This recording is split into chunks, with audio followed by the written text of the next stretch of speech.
Y ahora sí. Entonces, vamos con la ayudantía número 11. Mentira, esta es la 12. Perdón. ¿Viste? Si estamos en proceso, está todo muy atrasado.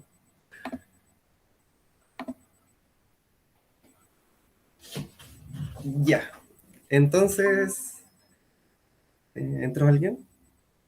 ¿Me dicen, por favor? Si tengo que darle la entrada. Sí, entró Rodrigo ya, pero entró. Ah, ya, genial, genial.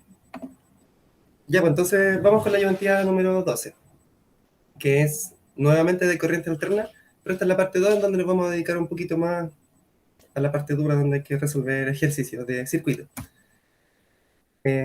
Como les decía, entonces en esta ayudantía vamos a revisar algunos conceptos importantes que nos servirán para comprender cómo analizar circuitos de corriente alterna. Recuerden que la última vez hicimos algo parecido, pero introdujimos el tema de señales alternas, señales sinusoidales, conversamos de fasores y también les hablé un poco, si es que lo recuerdan, de impedancia, pero esta ayudantía lo vamos a repasar, ¿sí? Los conceptos claves para esta ayudantía van a ser justamente impedancia y potencia, ¿ya? Vamos entonces con impedancia. La impedancia de un circuito o de alguna componente representa la cantidad de ohm con la cual se opone a la circulación de corriente. Si lo recuerdan, nosotros decíamos resistencia en un circuito de corriente continua, ¿sí? Para referirnos como a este componente o a esta cantidad física que da cuenta de la oposición al flujo de corriente, ¿cierto? Eh, en el caso de circuitos de corriente alterna, vamos a hablar de impedancia, ¿ya? Porque impedancia es un poco más general que la resistencia, porque hay varias formas en que una componente se puede oponer al flujo de la corriente, ¿sí?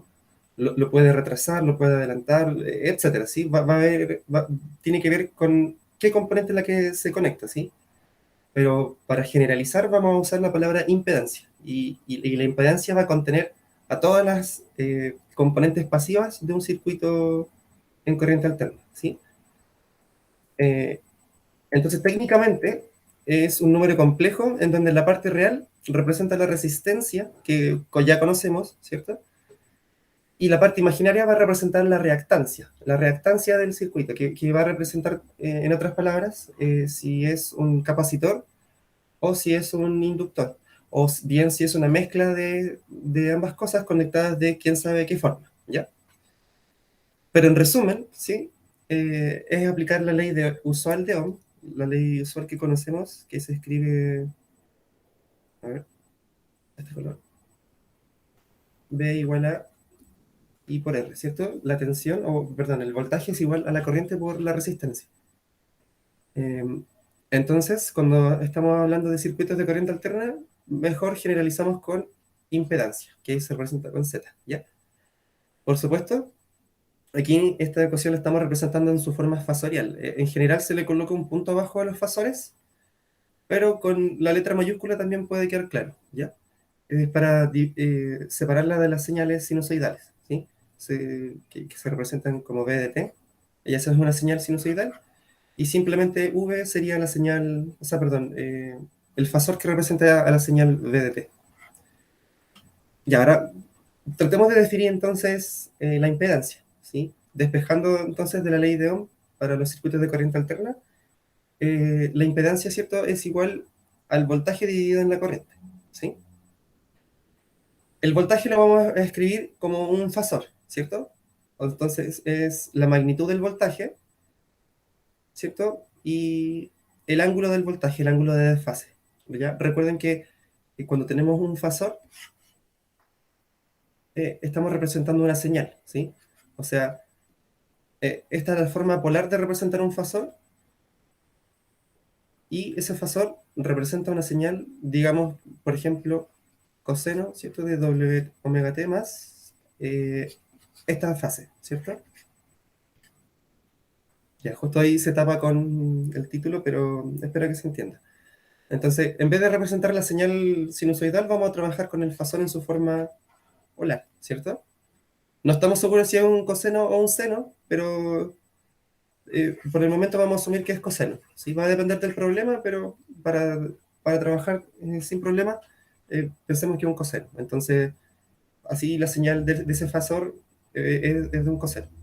Pero también podría ser seno, ¿ya? Sí, va a depender, como les digo, del problema. Entonces, tenemos el fasor de voltaje y el fasor de corriente, ¿sí? Cada uno con su magnitud y cada uno con su respectivo desfase, ¿ya? Ok, entonces operamos simplemente. Sabemos que se pueden escribir en su forma exponencial, ¿cierto? O sea, de 0 por e elevado a j, que vendría siendo la unidad imaginaria. Recuerden que usamos j en algunos textos para no usar i de corriente, ¿sí? Entonces j es la unidad imaginaria, para no confundirnos con i, ¿ya? Pero si ven i, intenten recordar que es la unidad imaginaria. Ah, ya, entonces sería aquí j por el desfase, que en este caso sería el desfase del voltaje y abajo, y sub 0 por la exponencial elevado a la unidad imaginaria por el desfase de la corriente, ¿ya? Entonces, esta operación, ¿cierto? Ya sabemos que es lo mismo que d 0 partido en y0, ¿cierto? Por la exponencial elevado a ¿qué cosa? A j, ¿cierto? De el ángulo la fase del voltaje menos la fase de la corriente, ¿cierto? Y por eso es que simplemente, en vez de usar esta notación, usamos la notación de ángulo y escribimos la fase del voltaje menos la fase de la corriente, ¿sí? Por eso es que cada vez que vean una división de fasores, eso podrían recordarlo, la división de fasores,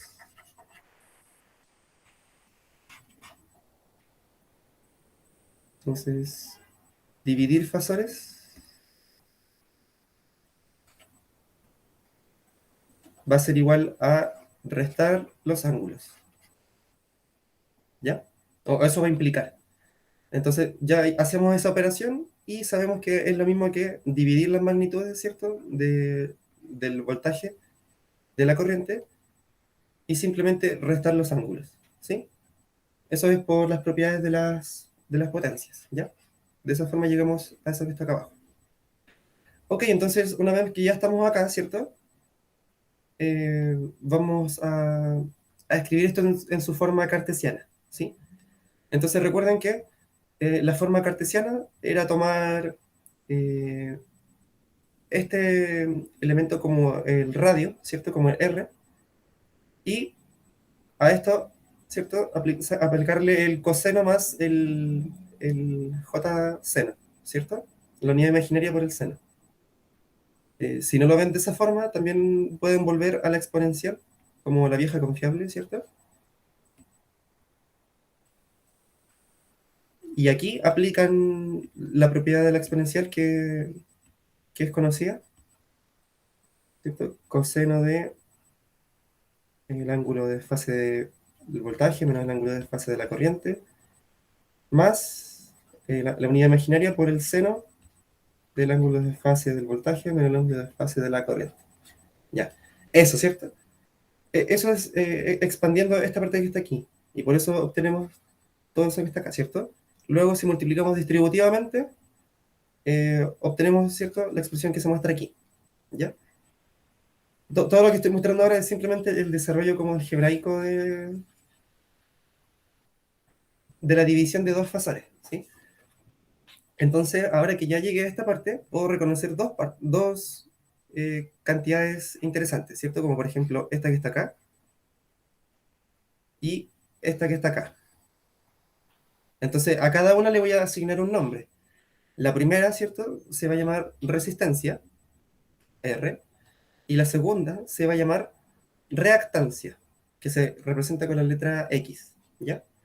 Entonces, lo interesante es que, como les decía en principio, la reactancia bueno, la resistencia ya saben que se representa de esa forma, pero la reactancia puede contener un inductor, ¿cierto? O puede contener un capacitor, o la mezcla de ambos conectada de quién sabe cómo, ¿cierto? O sea, de la forma en que se nos puede ocurrir, paralelo, serie, una combinación de serie y paralelo. hay más combinaciones, pero no se complica tanto en este curso. Pero lo que sí sabemos es cómo diferenciar una de la otra, ¿ya? Y eso se hace, ¿cierto? Con el signo de la reactancia. Entonces, tal como aquí dice en este párrafo, si la reactancia es mayor que cero, ¿cierto? Entonces es inductiva, o sea, es un inductor. Eso es siempre y cuando esta parte resulte ser positiva, ¿sí? En el caso contrario, si la reactancia es negativa, entonces hablamos de un capacitor, ¿sí? Se dice reactancia capacitiva. O sea que toda esta parte en realidad está representando un capacitor, ¿ya? A eso se refiere. Entonces, revisemos un poquito nuevamente esto de los elementos pasivos dentro de un circuito de corriente alterna. Y en particular nos vamos a concentrar en la corriente que atraviesa este elemento y la tensión o la diferencia de potencial, ¿cierto? Que se establece entre sus bornes, ¿ya? Los bornes son estos, ¿cierto? Entre sus extremos. Entonces, si nos fijamos, bueno, aquí está dividido, ¿cierto? A la izquierda el plano temporal, a la derecha el dominio de la frecuencia. Así se llama. La última ayudantía no sabía cómo se llamaba.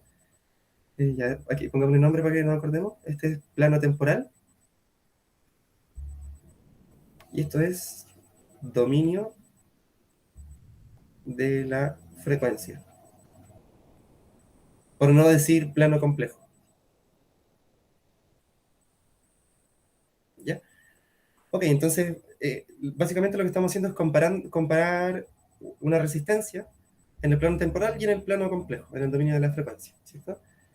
Entonces, sabemos que en ambos lados va a establecerse una corriente, una diferencia de potencial, ¿cierto? Pero lo que nos interesa es ver cómo es que la podemos representar, estas dos cantidades. Entonces, a la izquierda, en el plano temporal, el voltaje se relaciona con la corriente según la ley de Ohm, ¿cierto? Y de esta forma podemos ver que en realidad ambas señales están en fase, ¿cierto?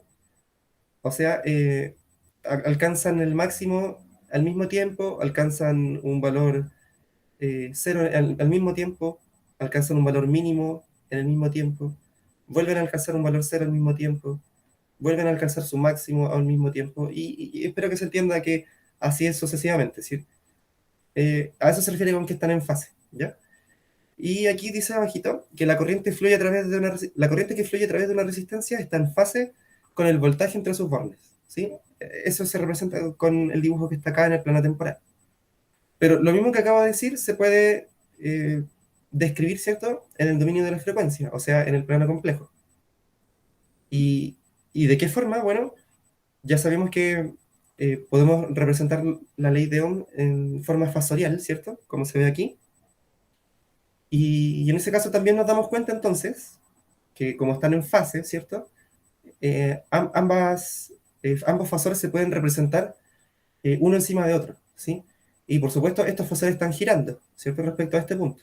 Y así es como la proyección de estos fasores respecto a algún eje, al eje imaginario o real, es que nosotros podemos rescatar esta señal, ¿cierto? Pero para no trabajar con esta señal y trabajar simplemente con fasores, podemos dibujar dos fasores que están uno encima del otro, pegaditos, ¿sí? Eso significa que están en fase.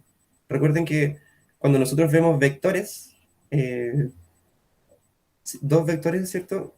De esta forma, aquí se forma un ángulo entre ellos, ¿cierto? Pero si están en fase, significa que en realidad el ángulo que hay entre ellos es cero, ¿cierto? Entonces giran al mismo tiempo de la misma forma, ¿ya? En el caso de inductores, el voltaje y la corriente se relacionan según la ecuación que aprendimos en inductancia, ¿cierto? Más bien en inducción electromagnética, con la ley de Faraday-Lenz. Y, ¿cierto? Sabemos que es la multiplicación de la impedancia, perdón, de la inductancia por la variación de la corriente en el tiempo, ¿cierto? Entonces, esa derivada, ¿cierto? Ya me indica que hay un desfase con respecto a la corriente, ¿cierto?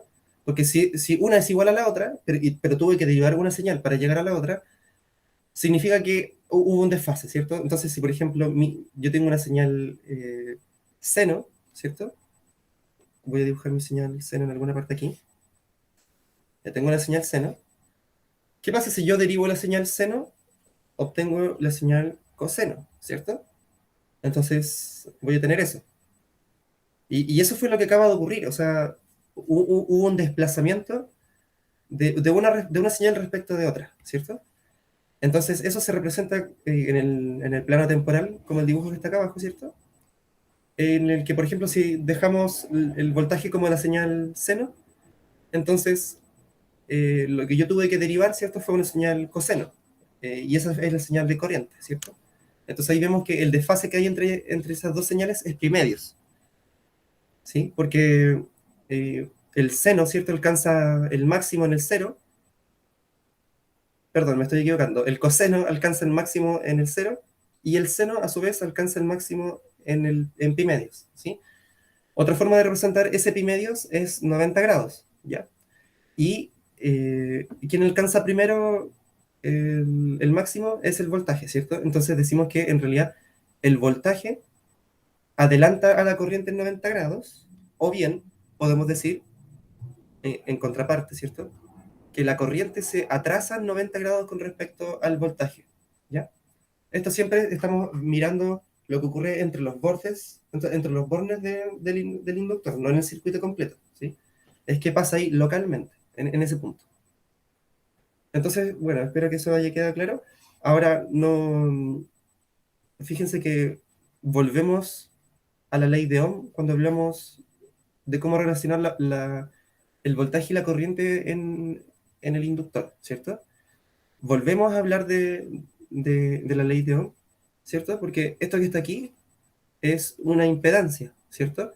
Pero sabemos que es en realidad es la parte imaginaria de la impedancia, o sea, es la reactancia, ¿cierto?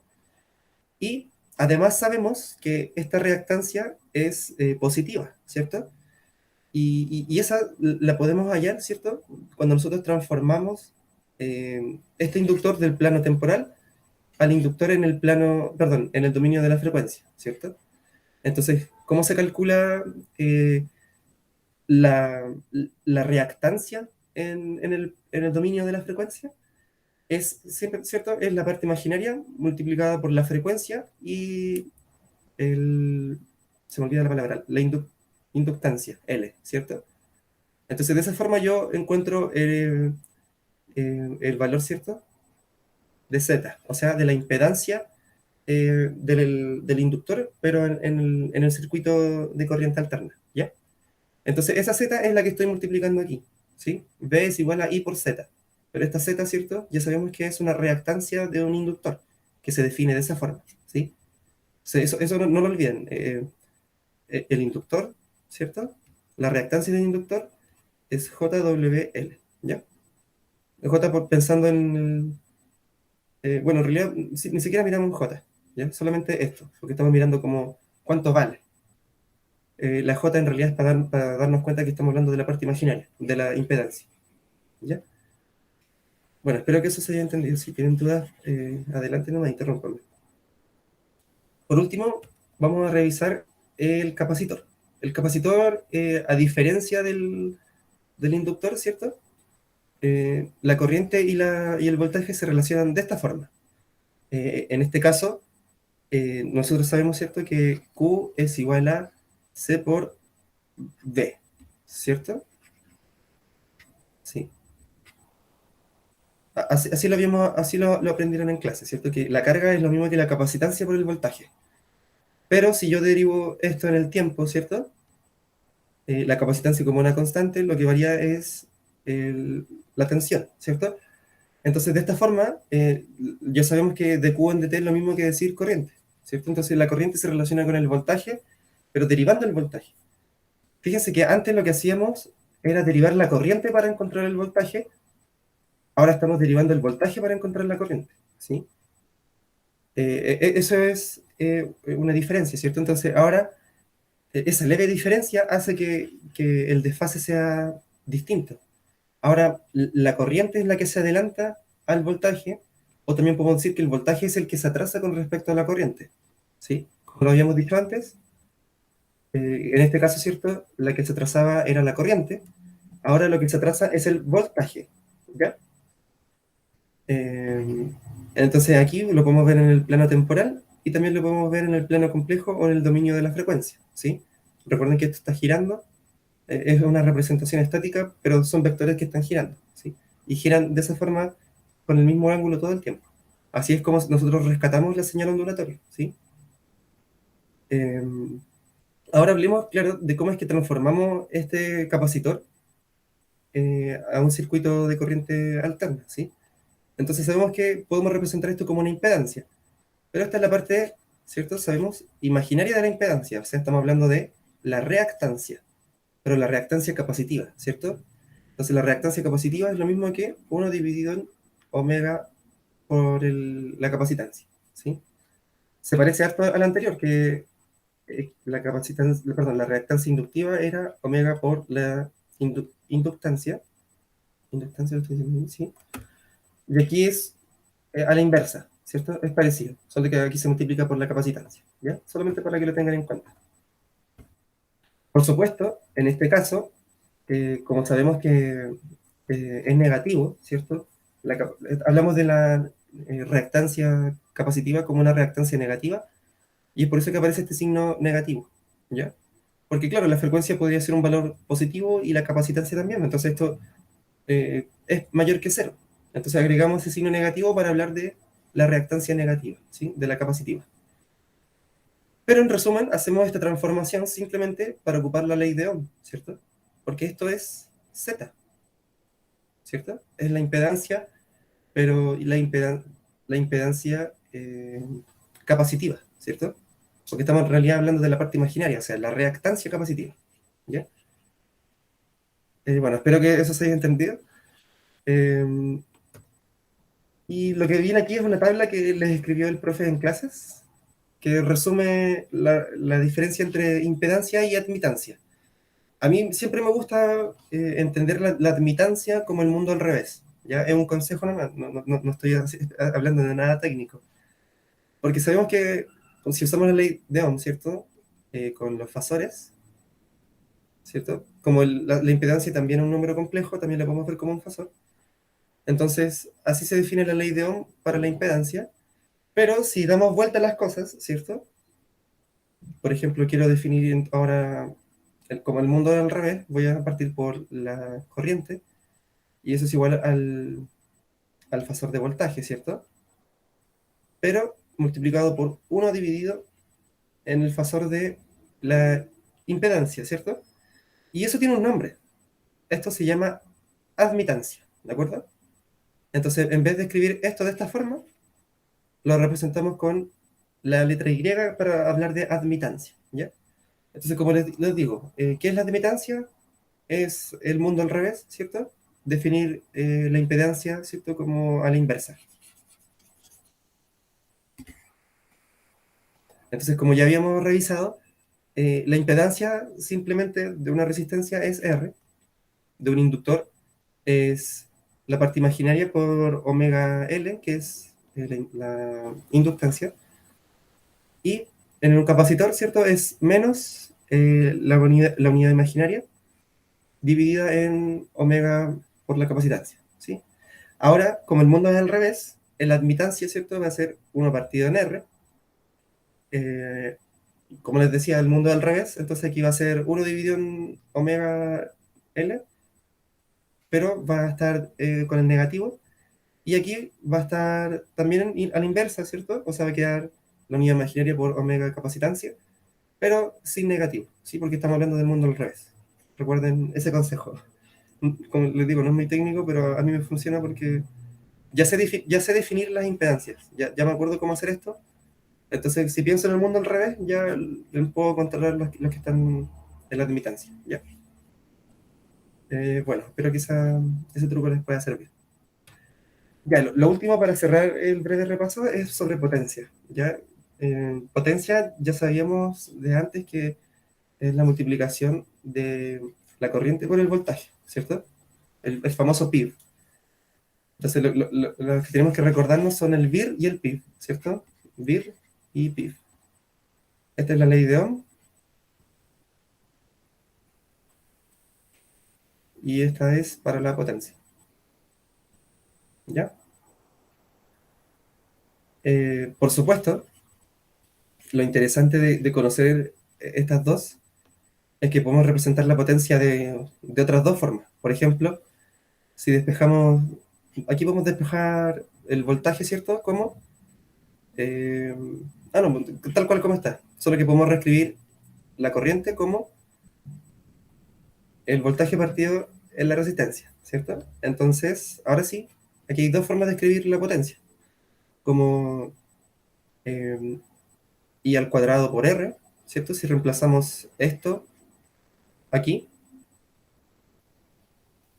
o V al cuadrado partido en R, si reemplazamos esto aquí, ¿cierto? Bueno, eso es conveniente de conocer esas dos ecuaciones, de la ley de Ohm y de la potencia, ¿sí?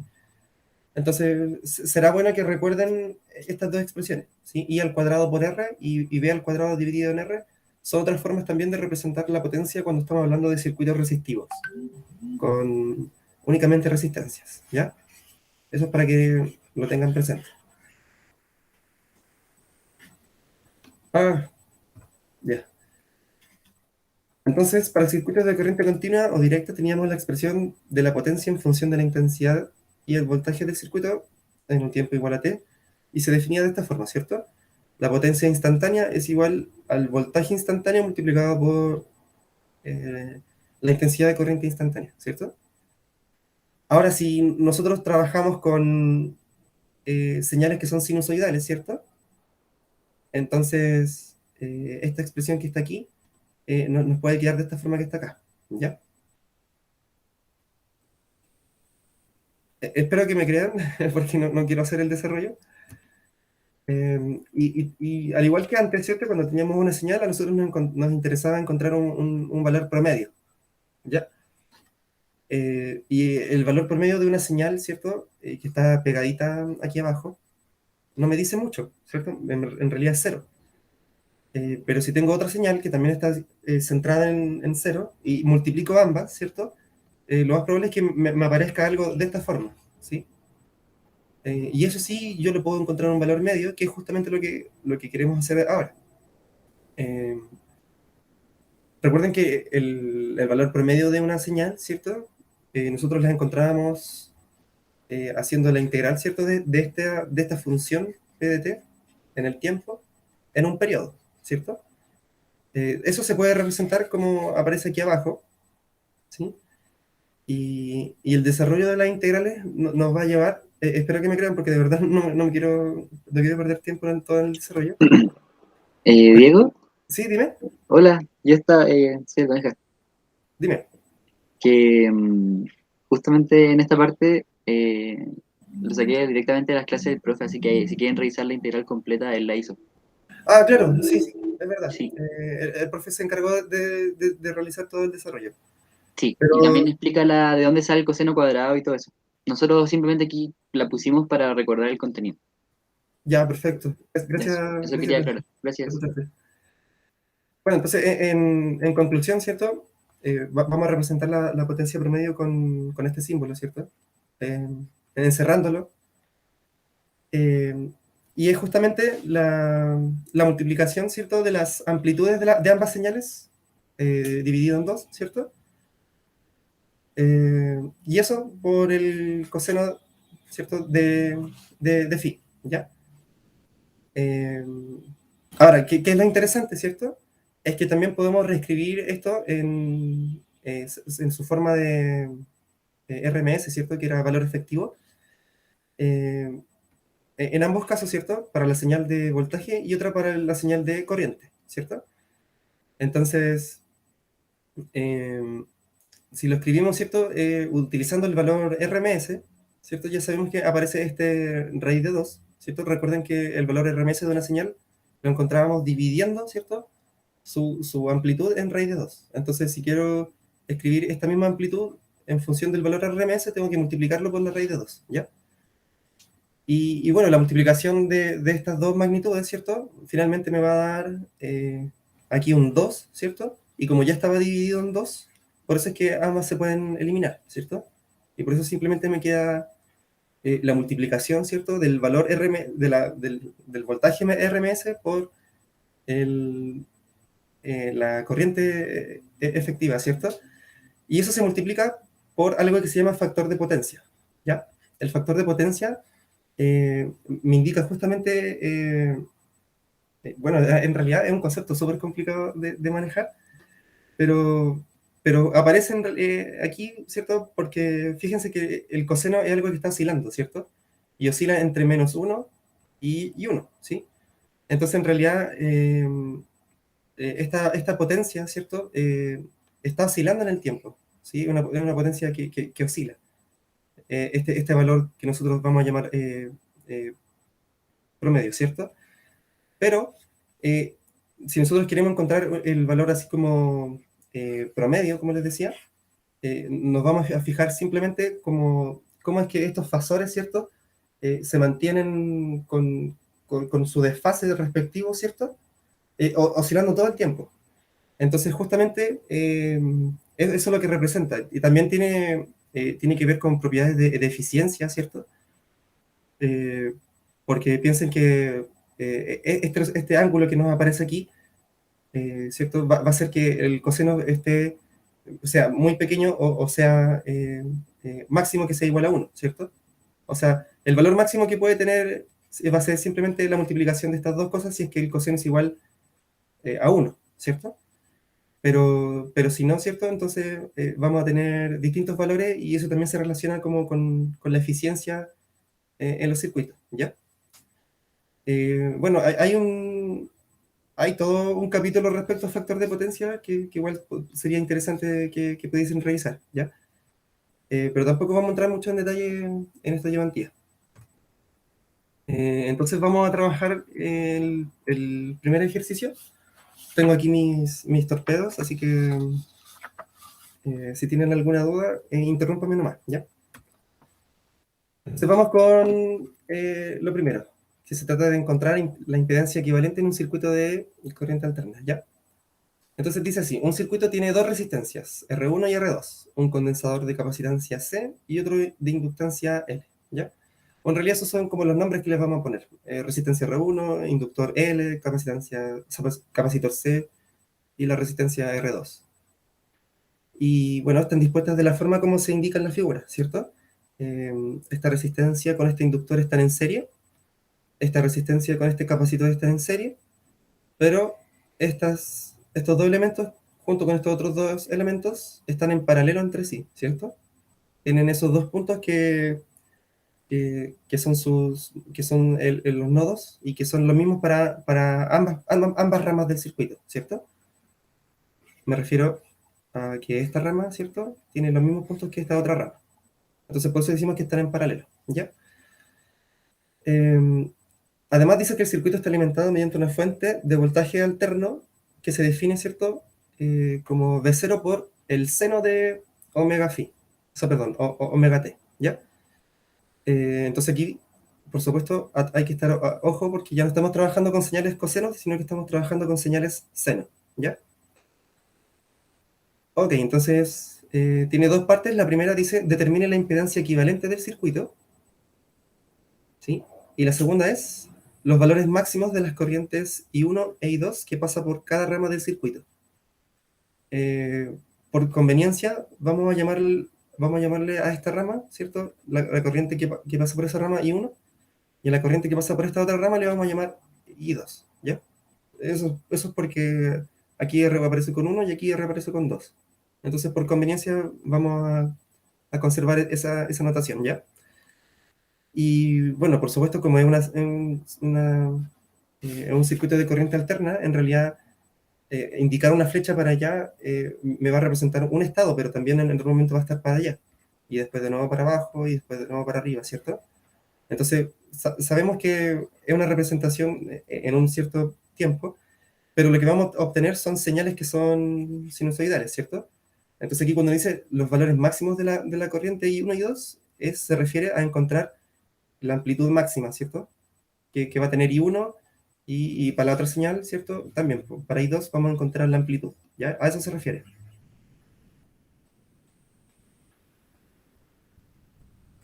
Ya, entonces, vamos para allá. Dejé el espacio en blanco, pero tengo el ejercicio resuelto aquí para ir guiándome. Ok, entonces, sabemos que tenemos un circuito de esta forma.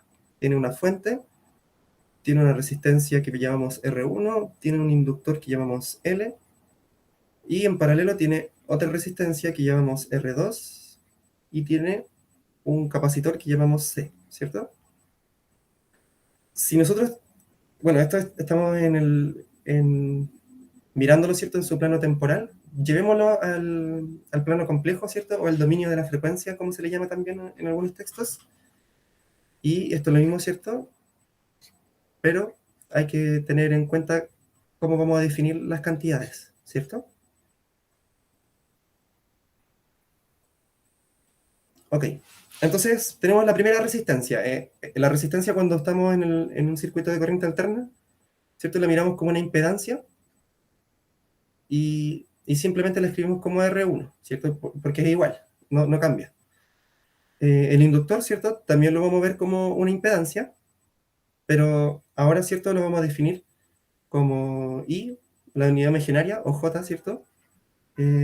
Omega L, ¿cierto? La frecuencia de la señal por la inductancia. Y lo mismo vamos a hacer en el otro lado, ¿cierto? Vamos a tener R2 y aquí vamos a transformar ese capacitor en una impedancia, ¿cierto? Pero como J menos omega capacitancia, ¿ya? Ya, eso fue lo primero nomás. No hicimos mucho más que reemplazar em, como las componentes del plano temporal al plano complejo, ¿ya? Ahora, por supuesto, podemos volver a reescribir este circuito de otra forma, más simplificada, ¿cierto? Como dos impedancias.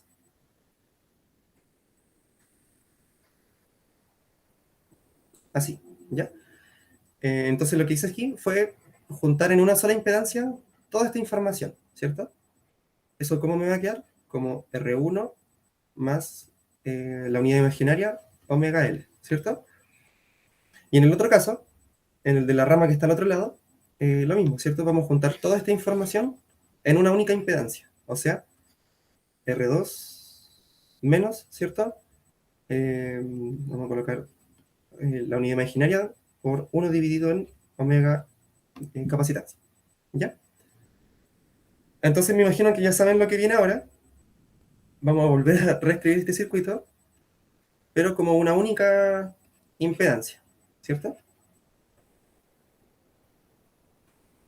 Lo voy a escribir un poquito más cerca para poder escribir. Entonces, bueno, esta última impedancia, ¿cómo la podemos representar? Entonces, recuerden que la utilidad de trabajar con las impedancias es que es muy parecido a lo que hacíamos con las resistencias en el circuito de corriente continua, ¿cierto? Las podíamos sumar en serie y en paralelo de la misma forma que lo hacíamos con las resistencias, ¿ya? Entonces, aquí lo que vamos a hacer es la resistencia equivalente la impedancia equivalente entre esas dos impedancias. Y lo hacemos en paralelo, al igual que como lo hacíamos con las resistencias en paralelo, ¿ya? Entonces, por conveniencia nomás, por el momento, a esto lo voy a llamar Z1 y a esto lo voy a llamar Z2, ¿ya? Por conveniencia. Así, esta impedancia que está acá es lo mismo que 1 partido en Z1 más 1 partido en Z2 y todo eso a la menos 1, ¿ya? Esa era la forma en la que hacíamos la suma de resistencias en paralelo, va a ser igual para las impedancias en paralelo, ¿ya? Entonces, esta es la operación que tenemos que trabajar finalmente, ¿cierto? Para encontrar la impedancia equivalente del circuito, ¿ya? Dame un segundo, que necesito ordenarme un poco. Ya. Voy a pasarme de página. Voy a escribir la impedancia equivalente, que era, ¿cierto? 1 partido en Z1 más 1 partido en Z2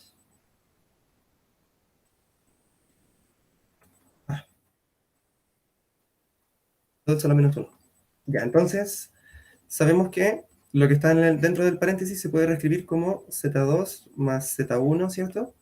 Todo eso dividido en Z1 por Z2, y eso a la menos 1, ¿cierto? Entonces, finalmente, lo que tengo que hacer es la multiplicación de Z1 por Z2 dividido en Z1 más Z2.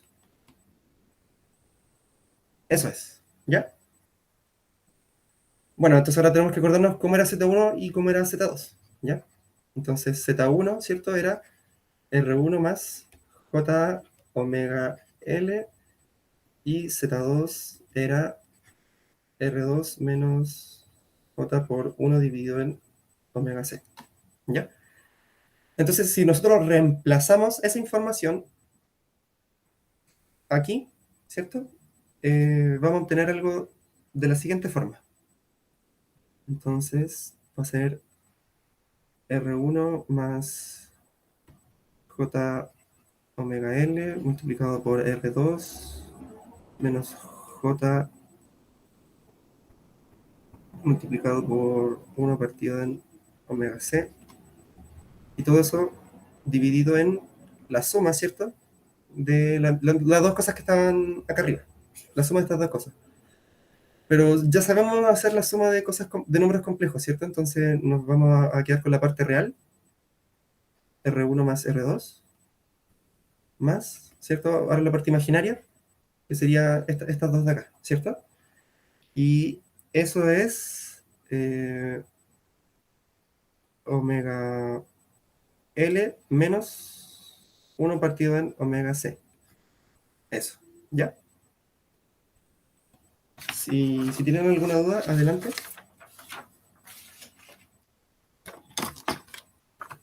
Estoy revisando el torpedo en este momento.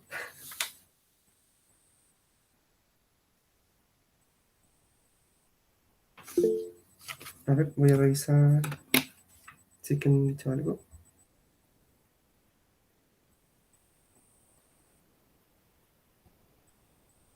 ¿Hay un mensaje en el chat?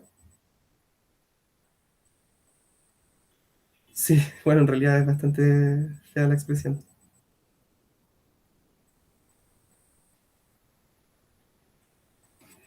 Ya.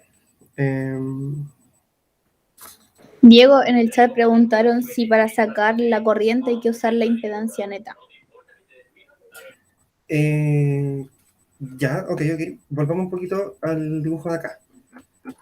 Nosotros lo que estamos haciendo ahora es sacar la impedancia, claro, equivalente total del circuito, para así, ¿cierto?, determinar cuál es esa corriente que se establece por acá, ¿cierto? Vamos a llamarle I0, por ponerle un nombre, ¿sí? Porque ya le habíamos puesto nombre a la que iba por acá, que era I1, y a la de acá, que era I2, ¿cierto? Pero, si se fijan, esas dos corrientes nacen de ese mismo nodo, el nodo que está acá, que le vamos a llamar N de nodo. Entonces, por la ley de corrientes, ¿cierto?, de Kirchhoff, nosotros sabemos que aquí debería estar llegando una corriente, y esa es justamente la que estamos encontrando ahora, I sub 0, ¿ya? Entonces nosotros, una vez que encontremos eh, esa corriente que va por ahí, ¿cierto? También podríamos utilizar Kirchhoff, ¿cierto? Para, por ejemplo, encontrar la de acá. Por ejemplo, no sé, si encontramos la primera, usamos Kirchhoff y encontramos ya el tiro la segunda, ¿cierto? Y eso es lo que estamos haciendo ahora. O sea, primero encontrar esta corriente principal, ¿cierto? La que viene como por este conductor que está acá, ¿sí? Bueno, entonces, esa es la resistencia equivalente. Eh, por supuesto, habría que seguir desarrollándola porque en mi apunte no la tengo completa. Pero por el momento lo podemos dejar hasta ahí, y lo que sigue es seguir desarrollándola, ¿ya? Como para llegar a algo más acotado. Pero eso va a representar en definitiva como toda la configuración del circuito, ¿sí? Toda la configuración del circuito está contenida en esa ecuación. Si hacemos distributividad en el numerador, y a lo mejor podemos llegar a algo que tenga más información, pero por el momento con eso es suficiente. Y lo que nos falta, ¿cierto?, sería encontrar ¿cierto?, el valor máximo de la corriente I1, ¿cierto? Y el valor máximo de la corriente I2. ¿ya? Ya, ¿cómo hacemos esto? Entonces, en este momento es importante también recordar la ley de Ohm, ¿cierto? Pero vamos a trabajarla en el circuito de corriente alterna.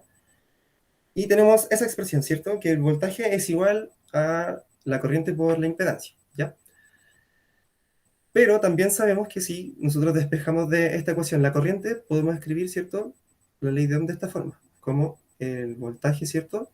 Dividido en la impedancia, ¿ya? Entonces, fíjense que nosotros conocemos el voltaje. El voltaje, ¿cierto? Entre este punto, ¿cierto? Es el que establece esta fuente, ¿sí? Entonces, ese voltaje sí lo conocemos, ¿ya? Genial. Y esta impedancia, ¿cierto?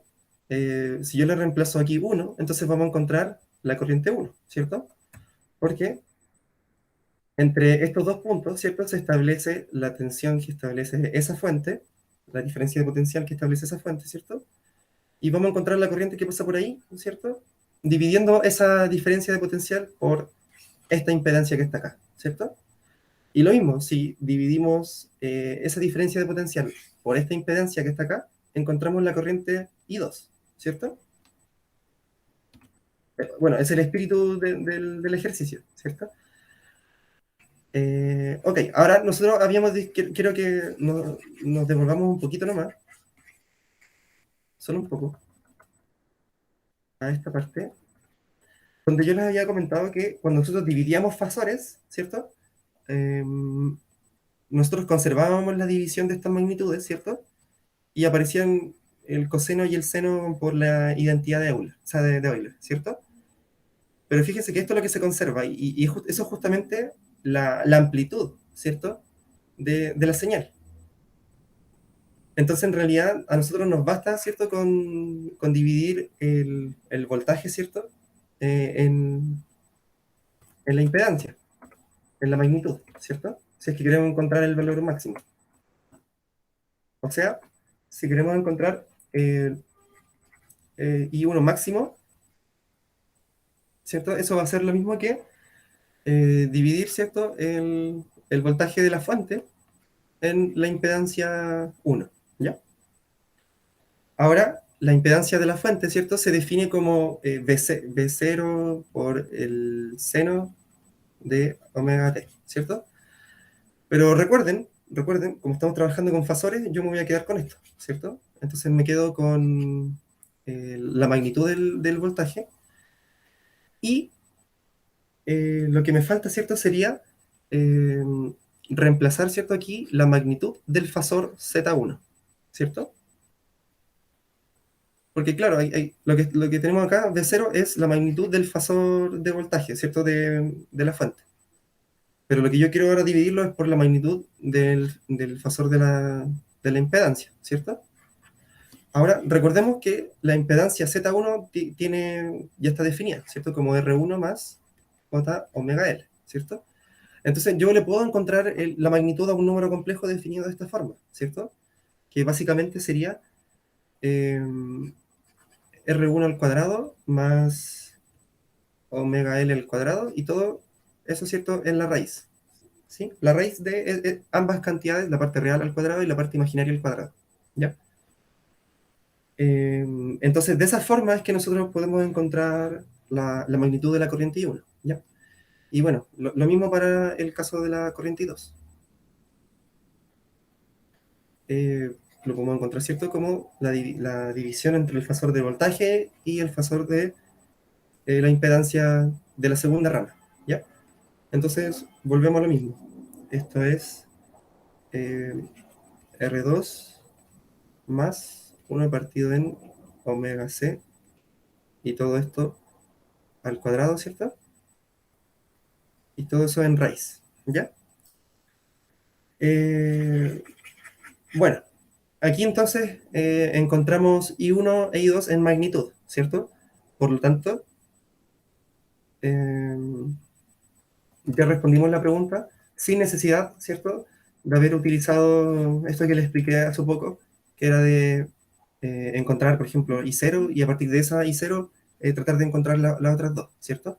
En realidad no fue necesario porque utilizamos la ley de Ohm de forma más conveniente y despejamos Y, ¿cierto? Como el voltaje de la fuente dividido en cada una de las impedancias, ¿cierto? La impedancia de acá para encontrar la corriente I1 y la impedancia de acá para encontrar la corriente I2, ¿ya? Bueno, básicamente así se desarrollan este tipo de problemas en corriente alterna, ¿ya? Si tienen alguna pregunta, adelante.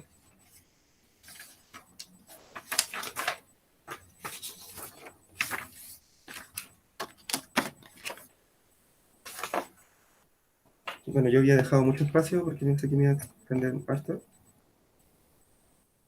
Así que vamos con el segundo ejercicio, que es también sobre encontrar impedancia, pero en este momento también queremos encontrar las corrientes y también queremos encontrar la potencia promedio, ¿ya?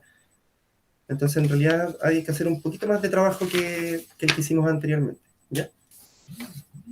Deme un segundo que estoy ordenando mis torpedos para no perderme. Ya. ¿Estoy bien en la hora? ¿No me estoy atrasando mucho? Si me estoy atrasando, me dicen, por favor. Bueno, este ejercicio dice así. Considera el circuito eléctrico de la figura que es alimentado por una fuente de voltaje, esta vez definida como V sub 0 por el coseno de omega t, ¿ya? Recuerden que omega es la frecuencia angular de la señal. Entonces determine primero la impedancia equivalente de la configuración, especificando su parte imaginaria, ¿ya? Ya, entonces aquí nos están, entre comillas, obligando a llegar a una expresión final que separe la parte real de la parte imaginaria. Y después nos piden hallar la corriente que circula por la resistencia R, ¿cierto? Escribiéndolo en forma, ¿cierto? Como una señal ondulatoria, ¿cierto? Y cero por el coseno de omega phi más un desfase. Y por supuesto hay que especificar qué es I sub 0 y cuál es el desfase, ¿sí? Y por último, la potencia promedio que entrega la fuente, ¿sí? Bueno, ya, basta de preámbulo, vamos a tiro con el desarrollo de este problema. Entonces recuerden cómo era el circuito, es de esta forma, tiene una resistencia, tiene un inductor, un capacitor, ¿cierto? Y también tiene conectado otro capacitor al lado.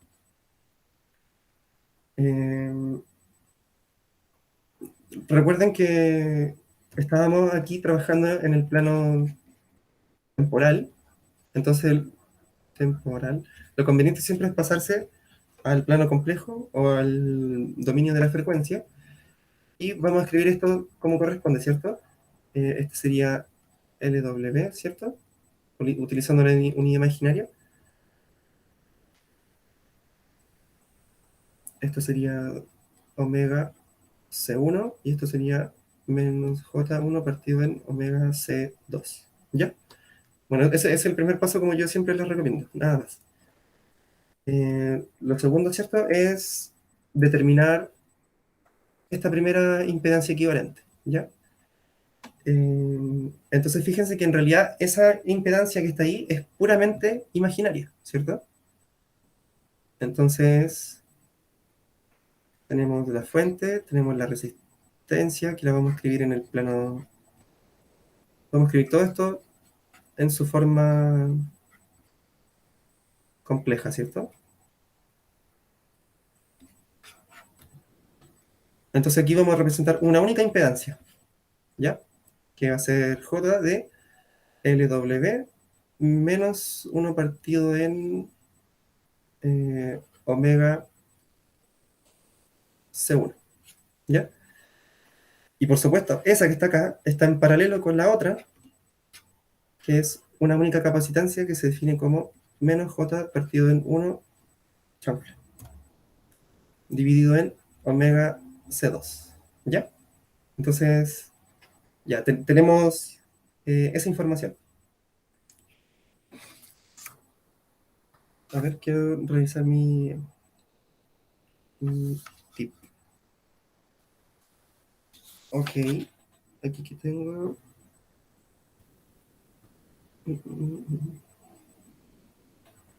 Ya. Tengo que escribir ahora, ¿cierto? Estas dos impedancias que están aquí como una única impedancia. Y como están en paralelo, ¿cierto? Finalmente me va a quedar algo de esta forma.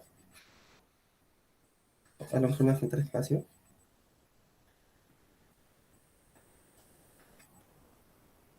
Ok, esta es R, ¿cierto? Y esta es la nueva impedancia, que fíjese que como están en paralelo, tenemos que hacer la suma de estas dos cantidades en paralelo, ¿cierto? A ver, ¿cómo sería esto? ¿Cómo sería esto? Tenemos J de XL menos XC y tenemos menos J de XC. Creo que aquí las escriben las dos cantidades. Disculpen que esta parte no la tenga tan preparada porque revisé la ayudantía como a última hora. Como les decía, entonces, esta es una suma de dos impedancias que se hacen en paralelo, ¿cierto? Ya, yo creo que lo único que tenemos que hacer es darnos el trabajo latoso de hacerlo, ¿ya? Entonces, esa impedancia se va a escribir como 1 partido en WL menos 1 partido en WC1 más 1 partido en toda la impedancia que está allá, ¿cierto? Que sería menos J, no, mentira, menos 1 partido en omega C2. Ya, eso es lo que tenemos que hacer. Qué feo. Ya, lo primero, bueno, a la menos 1. Entonces, esto que está aquí me va a quedar como eh, omega cuadrado LC1 menos 1, todo se dividido en omega C1, ¿cierto? Y todo esto estaba partido en 1, y aquí más, en realidad menos, y invertimos nomás, ¿cierto? O sea, omega C2 y fin, si no me equivoco, ¿cierto? Sí, creo que eso es todo. Ya. Y todo esto está en la menos 1. Ok, entonces, fíjense, ¿cierto? Que la fracción que está a la izquierda también se va a invertir. Y me va a quedar omega C1, todo esto dividido en omega cuadrado LC1 menos 1 menos omega C2, ¿cierto? Ya. Oh, qué feo. Está súper feo. Estoy en negación, disculpen. Está súper feo, no quiero seguir resolviendo esta parte. Déjenme revisar los apuntes.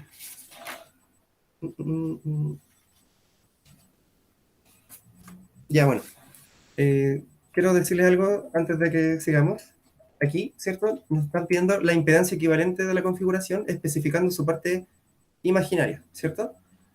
Ok, entonces, fíjense que en realidad esta parte es lo único que falta, ¿ya?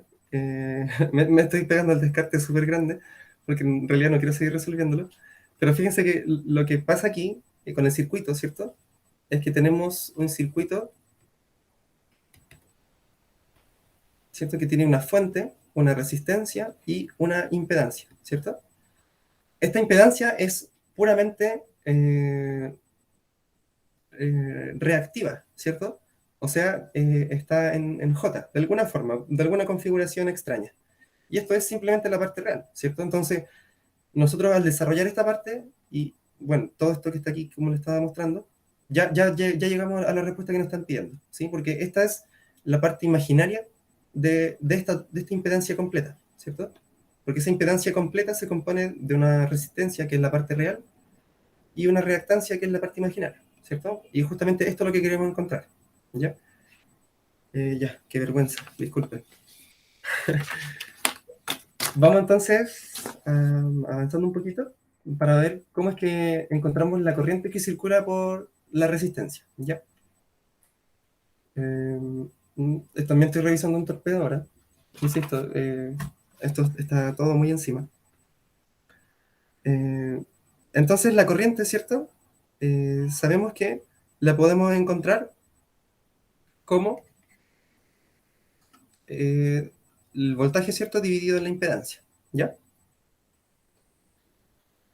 Por supuesto, esto me va a indicar únicamente el tema de los fasores, ¿cierto? No el tema de la señal senoidal. Pero si trabajamos con fasores y desarrollamos, al final vamos a llegar a una respuesta que la podemos transformar a una señal senoidal. Entonces, ¿qué es lo que estamos haciendo? Estamos dividiendo el fasor de voltaje, ¿cierto? Que es V0 por, bueno, ya sabemos que es la parte real, ¿cierto? De V0 por E elevado a J omega t, ¿sí? Recuerden que la señal era V0 por el coseno de omega t, ¿cierto? Entonces, si nosotros pasamos esto a un fasor, sería V0 en ángulo 0, ¿cierto? Y eso, ¿cierto? Se traduce como V0 por E elevado a 0, ¿cierto? Ahora, nosotros después le vamos a agregar el E elevado a JWT, ¿cierto? Por eso es que este término que está aquí no aparece acá, ¿cierto? Porque es un 1. Esto de aquí vale 1, ¿ya? Y eso explica cómo es que llegamos a esto que está acá, ¿ya? Porque la parte real, recuerden, es la que me va a dar la señal coseno. Si yo hubiese puesto acá un im de imaginario, entonces me va a entregar una señal seno. ¿Ya? Eso es para que se acuerden, eh, para diferenciarlo cuando sea necesario. Aquí en este caso entonces va a ser la parte real de esa expresión que está ahí arriba. Y en Z, ¿qué tenemos en Z? ¿Cierto? Z, ¿cierto? Es la magnitud que encontramos, ¿cierto? Antes, que no se las di. Y eso eh, multiplicado, ¿cierto? Por lo mismo, ¿cierto? La exponencial elevado a j phi.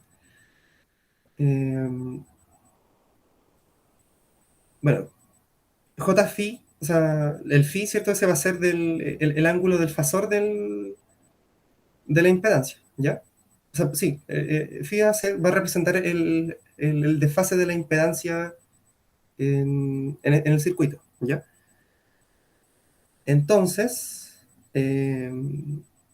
bueno, esto que está aquí, ¿cierto? Me disculpan, esto también está dentro de la parte real, ¿sí? Entonces, finalmente, eso me va a dar la magnitud de 0 dividido en la magnitud de z, ¿cierto? Multiplicada por el coseno de omega t menos el ángulo de desfase, ¿sí? Eh, ¿Por qué es menos el ángulo de desfase? Recuerden que cuando restábamos fasores, o sea, perdón, dividíamos fasores, restábamos los ángulos, ¿sí? Entonces, fíjense aquí, tengo, ¿cierto? De 0, ángulo 0, dividido en la magnitud, ¿cierto? Que le vamos a llamar z, ¿cierto? Magnitud z del fasor, en un ángulo phi, que va a ser el ángulo de la impedancia, ¿ya? Entonces sabemos que esto va a ser V0 partido en z, ¿cierto? De 0 menos el ángulo, ¿cierto? Y por eso es que finalmente no escribimos ese 0 y simplemente dejamos el ángulo, ¿sí? O sea, bueno, toda esta parte que está aquí es como el desarrollo técnico, matemático, pero esto que está acá abajo es lo que pueden recordar de lo que les expliqué al principio, ¿sí? Que cuando dividimos fasores, se restan los ángulos, y por supuesto, si es que multiplicamos fasores, los ángulos se van a sumar, ¿ya? El ángulo del voltaje se va a sumar con el ángulo de la impedancia, o sea, de la corriente. Eso es para que lo recuerden, no. Ya. Por supuesto, este valor que está aquí está sujeto a la respuesta anterior, de cuánto es el módulo de z, ¿sí? Que va a ser r al cuadrado, ¿cierto? Más la parte imaginaria al cuadrado, que era lo que íbamos a encontrar aquí, ¿cierto? En este desarrollo feo que les pido disculpas por no haberlo terminado. Bueno, lo que sí puedo hacer es dejarle el resultado por si lo quieren desarrollar después, ¿ya? Entonces, esa magnitud de z va a ser r al cuadrado más, bueno, aquí tengo la respuesta de todo ese desarrollo feo.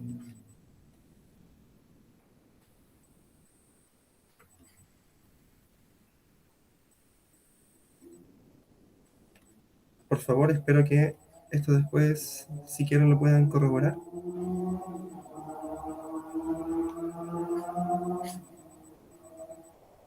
Esto también está al cuadrado y todos son raíz, ¿ya? Entonces, bueno, esto que está aquí es justamente lo que se supone que deberíamos haber encontrado si es que seguíamos desarrollando esto, ¿cierto? Igual sí, tiene sentido, se parecen a las cosas que encontramos antes. Y el ángulo de desfase, ¿sí? Bueno, ese saben cómo se calcula, ¿cierto? Va a ser el arco tangente. Voy a colocar mejor arco tan, ¿cierto? El arco tangente de... ¿qué cosa? ¿Qué cosa? Ya, aquí pone... Ah, claro, bueno, tiene sentido. Recuerden, ¿cierto? Que cuando yo tenía esto, ¿cierto? Como un triángulo, y yo quería conocer ese ángulo que está aquí, podía hallarlo como el arco tangente de esta parte que está acá, dividida en esta parte que está acá, ¿cierto? Sí, porque la tangente era, por ejemplo, no sé, pues llamamos esto X y esto, no mentira, a esto Y y a eso X. Entonces, la tangente de ese ángulo, que no le puse nombre, va a ser Y partido en X, ¿cierto? Entonces, el arco tangente de Y partido en X va a ser el ángulo, ¿ya? Pero ¿de qué estamos hablando? ¿Qué es X y qué es Y? O sea, perdón, claro. Entonces, esta que está acá es justamente el voltaje y esta que está acá es justamente la corriente, ¿cierto? Porque la impedancia es voltaje partido en corriente, ¿cierto? Entonces, lo que voy a obtener aquí, ¿cierto? Es este mismo choclo que está acá arriba.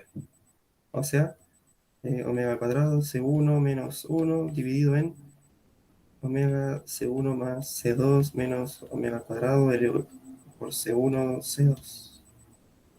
Eso. ¿Ya? Porque es el resultado, ¿cierto? De hacer el voltaje dividido en la corriente, ¿cierto? Que es lo mismo que la impedancia. Y eso fue lo que encontramos antes, ¿sí?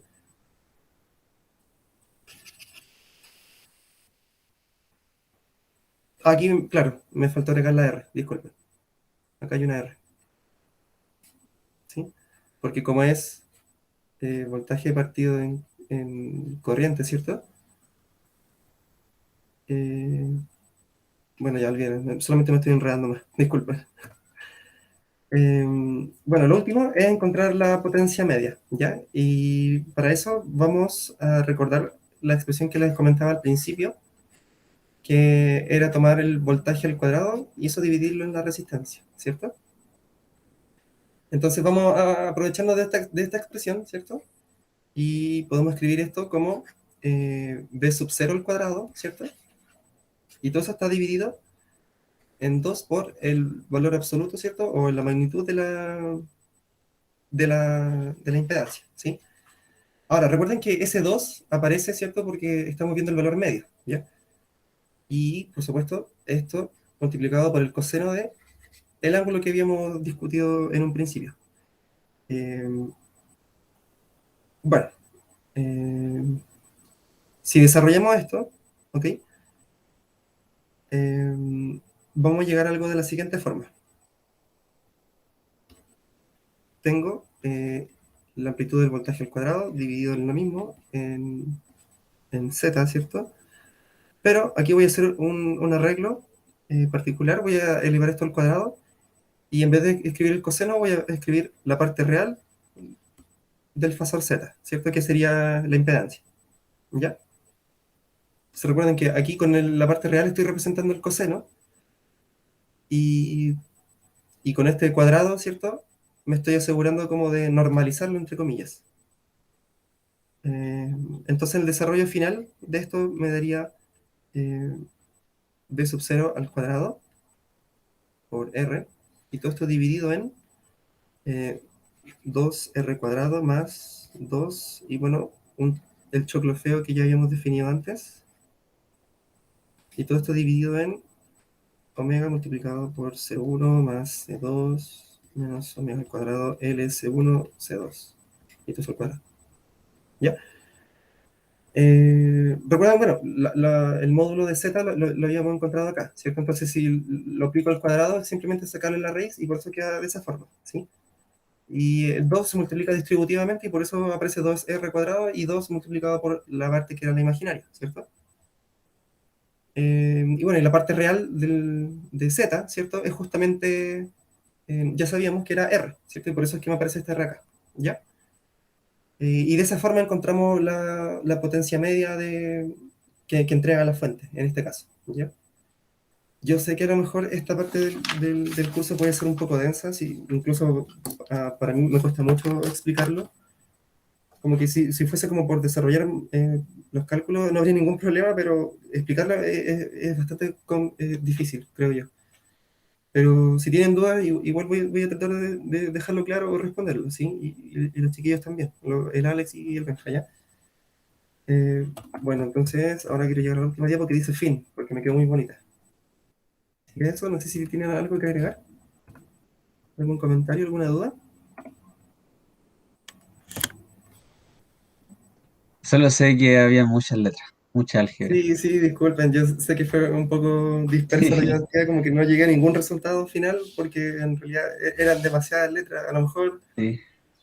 No, Pero pero yo creo que después de revisar la identidad, porque igual aún no me manejo bien con fasores, bueno, no he revisado mucho tampoco la materia en general, así que voy a verla después con calma. vamos a subir la ayudantía como oficial con el desarrollo completo, sí, paso a paso, para que lo puedan revisar después, ¿ya? Yo espero que esto les haya servido como una guía, y por si lo necesitan revisar después para la tarea 3 si es que aparece un circuito. Sí, Y tengo la tarea 3, ¿qué entra? Pero es que hemos visto demasiado, la última materia ha sido ya como mira, muy, como muy spoiler, brígida. te puedo decir que probablemente sí va a entrar un circuito de corriente alterna, no sé en qué configuración ni qué tipo de preguntas. Ujú, Eh, Así que, claro, sería bueno que manejaran esta parte y el tema de los fasores, que lo pueden también revisar de la ayudantía anterior. sí, Eh, sí o sí va a entrar algo de campo magnético, porque la última vez que apareció campo magnético era más bien como la magnitud del campo magnético, más que como calcular el campo magnético, ¿cierto? Era como trabajar con la magnitud. Así que claro. ahora definitivamente van a tener que hallar algún campo magnético. Yo creo. Eh, no sé si le van a preguntar algo de torque o no. Y lo último sería sobre ondas electromagnéticas, ¿sí? Ah, yo eso no sé nada, nada. Lo último que he La visto. parte de ecuaciones de Maxwell, eso vendría siendo la No, última qué, ayudantía qué y, terrible. y también vendría siendo una pregunta de la tarea, así que eso es como spoiler, eso es lo que les puedo decir, que va a ser la tarea 3, ¿ya? Y la tarea 2 estamos todavía en proceso de revisión, así que espero que nos tengan un poco de paciencia, porque hemos estado súper ocupados. Ya, eso, no les quito más su tiempo. Eh, ¿Quieren agregar algo más?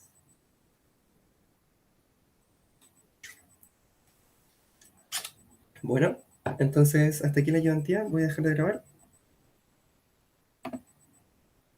Y me despido, espero que estén bien, cuídense, descansen y nos vemos la otra semana.